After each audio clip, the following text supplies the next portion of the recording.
What if I told you that the moments when you pull away, when you step back from the noise and the demands and the endless current of other people's expectations, are not moments of weakness, but moments of gathering your own strength? What if the instinct to withdraw, to close the door, to let the silence return, is not a failure of connection, but a reclaiming of something essential that the world constantly asks you to give away? There's a belief that runs deep in the fabric of our social world, a belief so embedded that most people never question it. The belief is this: that to be healthy, to be whole, to be good, you must always be available, always be open, always be reaching outward. That love means constant presence. That friendship means immediate response. That strength is measured by how much you can endure without ever stepping back. And if you do step back, if you do pull away, if you do need time alone to restore what has been depleted, then something must be wrong with you. You must be damaged. You must be afraid. You must be weak. But what if that belief is not the truth? What if it is only one way of seeing, one way of organizing human experience, and not the only way, not the deepest way, not the way that honors the full complexity of what it means to be alive and conscious and inwardly awake? There are people who feel this tension every day. People who know, somewhere beneath the surface of their social performance, that they are not like everyone else. Not because they are better, not because they are worse, but because their inner life is vast and intricate and demanding, and it requires something that the outer world does not.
The exhaustion of performing. But for others, for you perhaps, the gap is always there. You feel it every time you smile when you do not feel like smiling. Every time you engage in small talk when what you long for is real conversation. Every time you show up because you were supposed to, not because you want to. And over time, if you do not pull away, if you do not give yourself permission to step back and reconnect with the deeper self, the gap becomes unbearable. This is not weakness. This is sensitivity. This is awareness. This is the recognition that you are not just a social function, but a complex inner being with needs that are not always visible to others. And pulling away is how you honor those needs. It is how you protect the integrity of your inner life. It is how you ensure that when you do engage, when you do show up, you're bringing something real, something alive, something that comes from depth rather than depletion. But let us go deeper. Let us look at what happens when you pull away, not just in terms of what you're stepping back from, but in terms of what you're stepping into. Because pulling away is not emptiness. It is not absence. It is presence of a different kind. It is the presence of your own inner world, the world that exists when you're not performing, not responding, not managing other people's needs and perceptions. In that inner world, there is silence, yes, but the silence is not empty. It is full of thoughts that have been waiting to be thought, full of feelings that have been waiting to be felt, full of questions that have been waiting to be asked. When you pull away, you give yourself the space to hear these things. You give yourself the space to process the experiences that have been accumulating, to integrate the emotions that have been deferred, to reflect on the patterns and meanings that only become visible when you stop moving long enough to see them.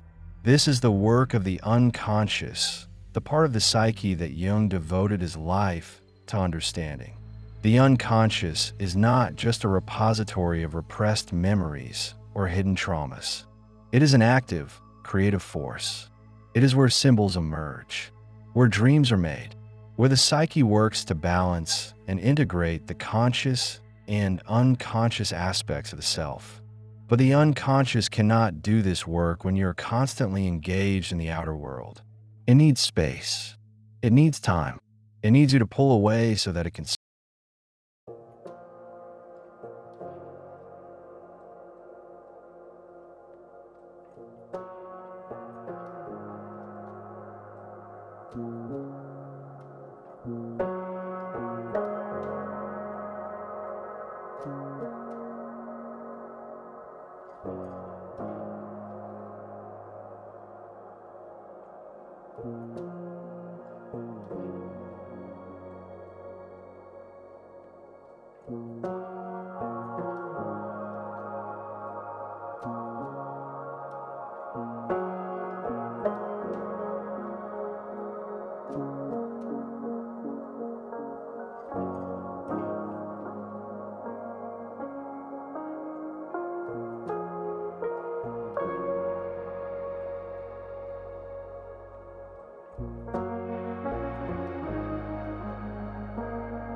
Withdrawal from the outer world so that the inner world can be attended to.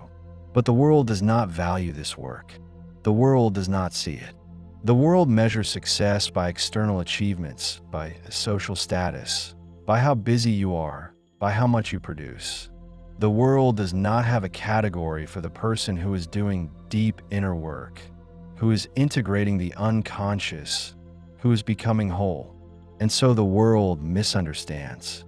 The world sees your withdrawal and thinks you are lazy or depressed or antisocial. The world does not understand that you are doing something that is invisible but essential, something that cannot be rushed or quantified or displayed. And this is where you must trust yourself. You must trust that your inner knowing is valid, even when the outer world does not confirm it. You must trust that your need for solitude is not a defect, but a requirement of your nature. You must trust that pulling away is not weakness, but wisdom, not avoidance, but strategy, not failure, but leverage.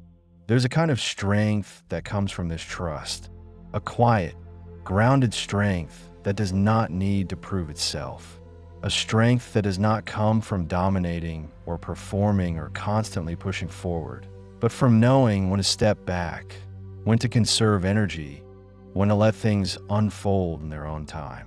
This is the strength of the introvert, the strength of the person who lives primarily in the inner world, the strength that the outer world often fails to recognize because it does not look like what the outer world calls strength, but it is strength nonetheless.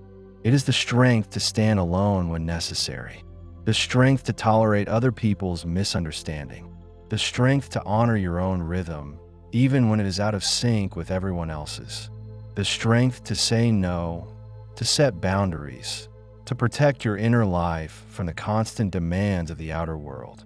This is not weakness. This is sovereignty.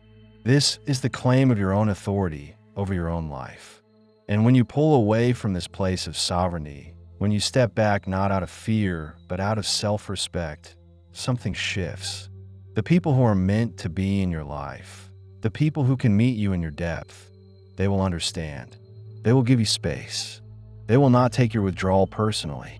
They will trust that you are doing what you need to do, and they will be there when you return.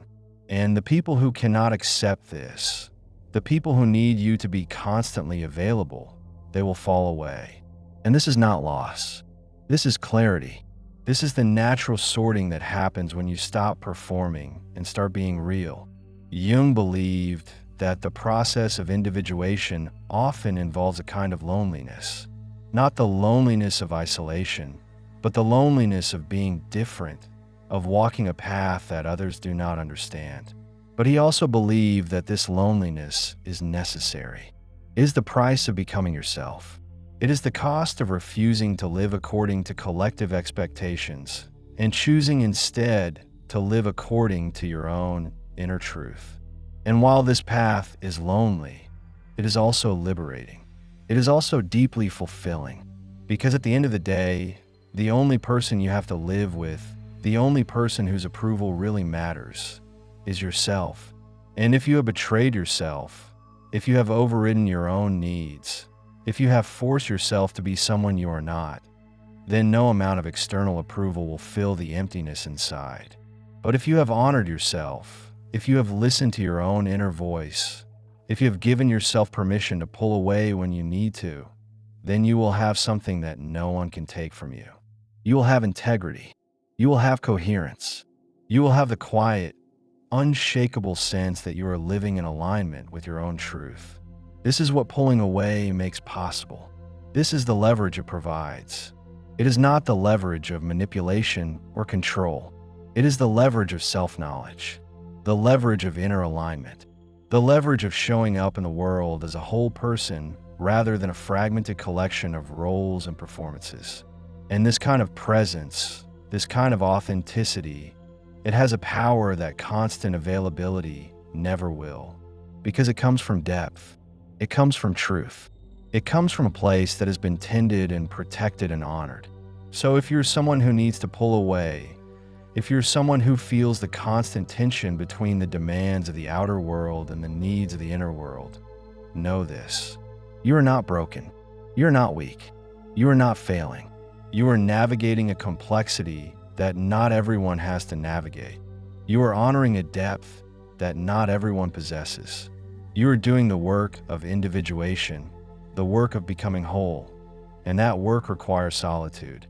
It requires withdrawal.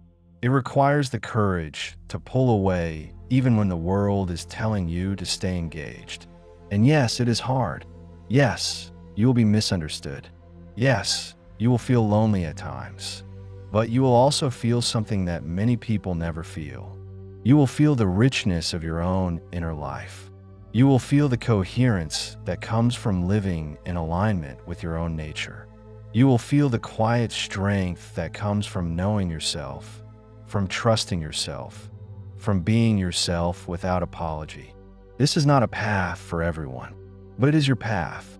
And the world needs people who walk this path. The world needs people who are willing to pull away, to go deep, to do the inner work, to bring back the insights and the creativity and the wisdom that can only be found in solitude.